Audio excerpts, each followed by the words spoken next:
Welcome to Dark Sorcery. Martinez. I have with me the one and only Ikela Morningstar. Hey, how's it going? Good. And to another episode of DreamCatcherz. And today we're going to be doing, this episode's called Vodou Visions Part 1. So as we stated last week in our video, we're reading a book called Vodou Visions. Go ahead and hold that up. Yeah. Okay. Hold on, I have to hold it a certain way. Can you see it? Yeah, Vodou Visions by Sally Ann Glass. Yep. So we're kind of just going through now. Let's go ahead and say on the record right now that both of us have little to no experience with Vodou. So we're going into this, studying it and discussing it on the show. And you say about the same, you have little to no experience with Vodou. Yeah, and even some of the books that I have read are they're not authentic, and I feel like this was the first one I found to be really close to being authentic, So yeah, I think the author has a good way of breaking things down. But so what we're going to do is kind of just take some stuff that we read and kind of just commentate on it, and then we'll do a part 2 the following episode and talk about more detailed stuff. Now, first of all, back in the day, I do remember contacting Baron Samedi a few different times. I remember a long time ago when I was living at someone else's house, and I didn't really have my place at the time. I was in their basement contacting Baron Samedi, and I did, and then I noticed that he was walking around, pounding on the walls, and the person's like, "Who is it? Are you pounding on the walls? What's going on?" You know what I mean? Like, he started freaking out because there's footsteps walking around, no one's there. At the same time, there's this pounding, nobody's there. So, I politely said, "Can you keep it down? I have to live here." It stopped. But that's, other than that, I've just read and read some books, and that's about it. Anyway, so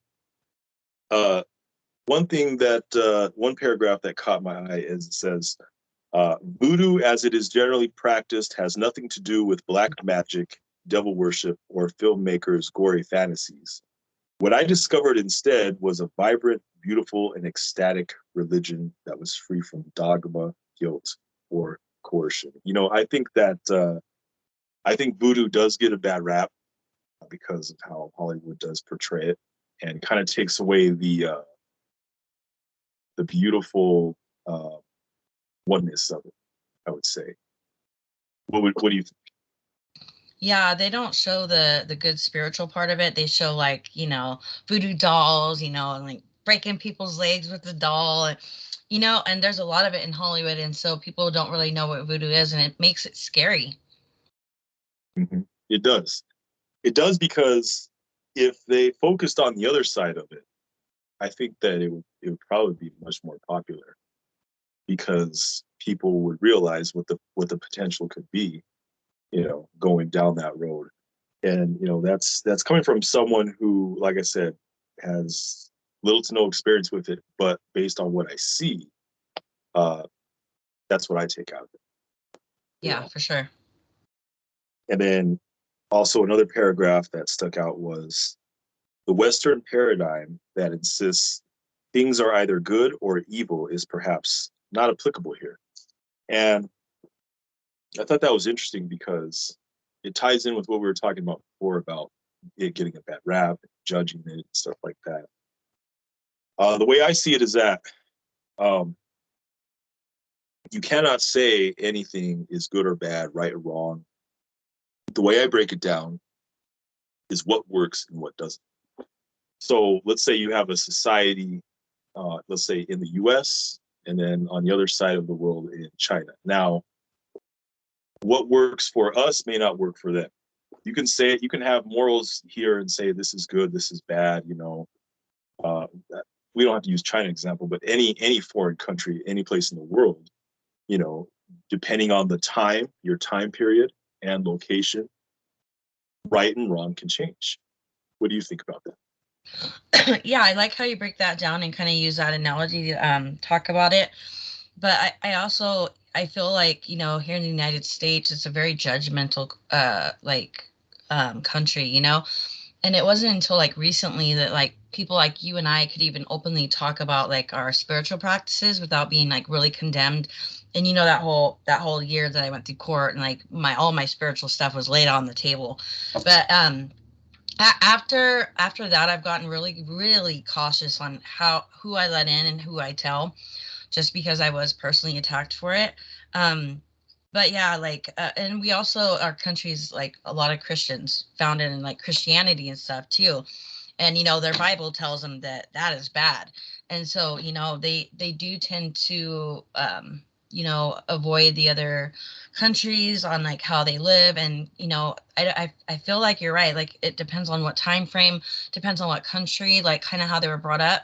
So like they might have rituals or things that they do that we might not understand. It doesn't mean that it's wrong. Yeah, yeah, I agree because you know you can set a certain, like, say if we have a certain, you know, certain laws here, if we apply those same laws in, you know, a second or third world country or in the same country 100 years ago, it wouldn't work Hmm. because right and wrong changes over All the time, time. Hmm. the location and specific time. So I thought that was good that the author had brought that point up. Hmm. Now, the next paragraph that stuck out was people of all races, cultures, and religious upbringing are turning to it for an irreplaceable and undeniable experience of the divine. And the reason why I think that is this is one of the areas of spirituality where people of all walks of life go to, is because these people come from somewhere, a religion or a spiritual upbringing that's very, very narrow-minded, not very open-minded at all. You know, and because it's very narrow-minded and very strict in how you can, you know, do things and express yourself, I think I think that allows them, they get a sense of freedom, you know, when they come to this spiritual belief in it, and it's kind of like a load off their shoulders. Oh, I can finally be myself and look inward and become me. What do you think? I think it's, yeah, I agree. I also think it's kind of an intuitive thing, just because a lot of it's spiritual, based off nature, based off following your ancestors, and those type of traditions, which is very focused in a lot of different backgrounds, you know, even Native American and, you know, other cultures. So I think it's one that kind of sits kind of in one way or another, and I feel like it's very intuitive. I agree with you.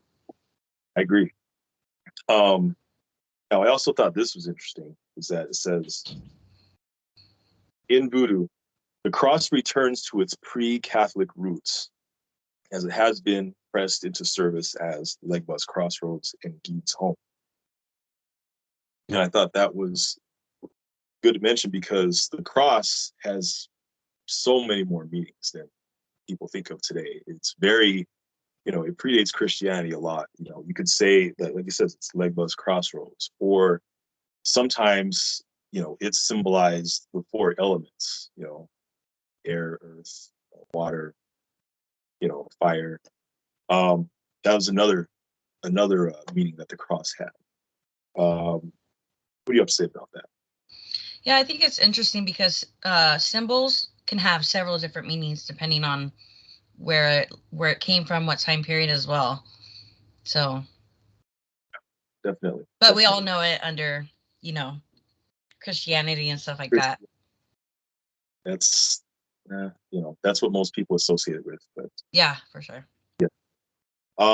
And go ahead, if you would, go ahead and read the next paragraph that Yeah, is snipped. Voodooists use Kabbalah especially to catalog the colors, corresponding saints, offerings, food, drinks, animals, ceremonial objects, symbolic tools, herbs, natural forces, symbolic animals, sacred trees, rhythms, and dances that are associated with each of the Loa.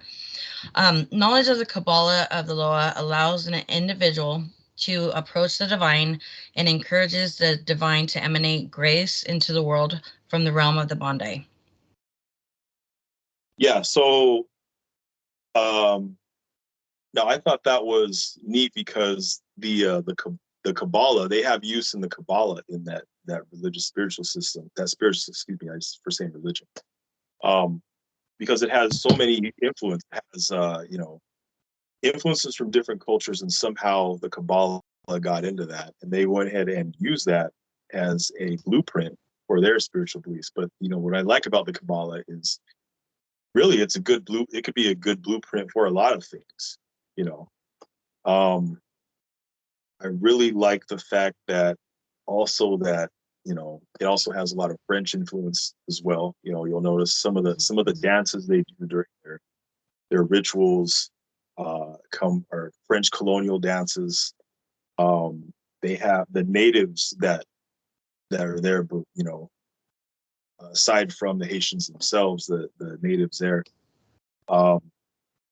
they incorporated cornmeal to some of their spiritual practices. But do you have anything to say about that comment? Yeah. Well, it's funny because I'm kind of I have another book, and off the top of my head I can't tell you what it is, but it has to do with the Kabbalah. And I had a friend that he's like a spirit hunter. He recommended it, and it might be something that we have to do together. But it even says on the back that the writer writes this book in a psychological way, and the best way I can tell you, it's almost like they're talking about you. Like, it's so freaking trippy. Like, it is a trip. Like, yeah, I haven't even finished it. Like, I'm like, whoa, like, it's like they get in your head, and like only you would know type of thing. It's so trippy. Like, that'll have to be our next. I'm all passionate about it because it trips me out. I'm like, but yeah, they do use cornmeal. They'll use it. They can put it on a circle around them, in some of their ceremonies. So there's ways you can do it. That was just kind of what they've been using over the years. Okay. All right. And if you would go ahead and read the next one. Yeah. The Christian goes to church and talks about God, while the voodooist dances into the unfo and becomes God. Big difference. Yeah. Big difference. Because, like I said, I think a lot of people are come to that area of spirituality because they realize inwardly that they, their inner potential is a lot more. They can become God, whereas you're, one who wants to talk to God. What do you have to say about that? Yeah, I mean, there's a scripture in the Bible that says that we're all gods. I feel like we can definitely tap into that. And so I think that they're ahead of times with that. Like you said, the Christian goes and thinks that God is separate from them, and what they don't realize is that they are gods, and most cannot tap into that. I think that's part of enlightenment as well. Yeah, definitely. Do you have any other things to say on that? Not really. It's pretty self-explanatory. Okay. Do you want me to continue on to the next one? Yeah, just go ahead and read that. Okay.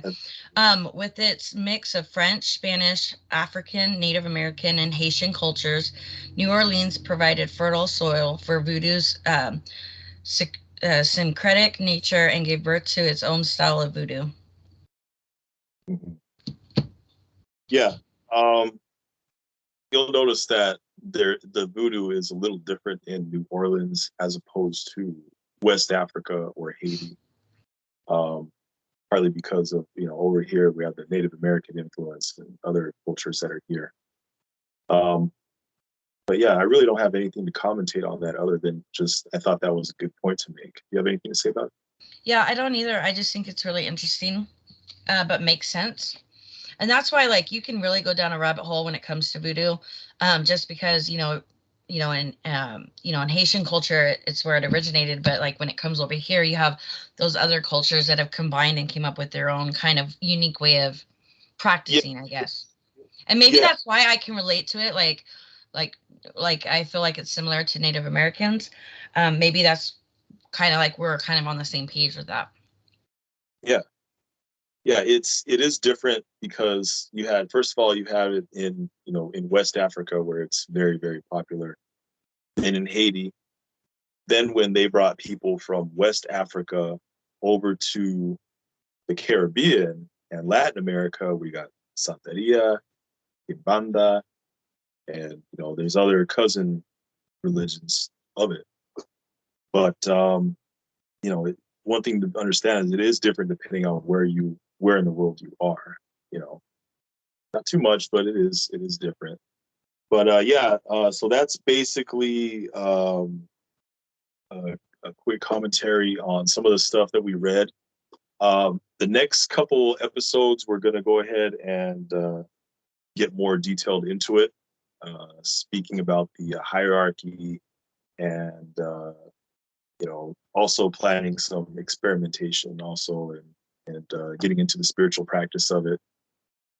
So Ikela and I will eventually be doing that and commentating on our experiences as well.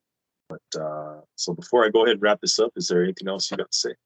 Nope, that's it for me. Right. All right. Well, thanks for tuning in. Go ahead and like this video and subscribe to Dark Sorcery. Have a good day.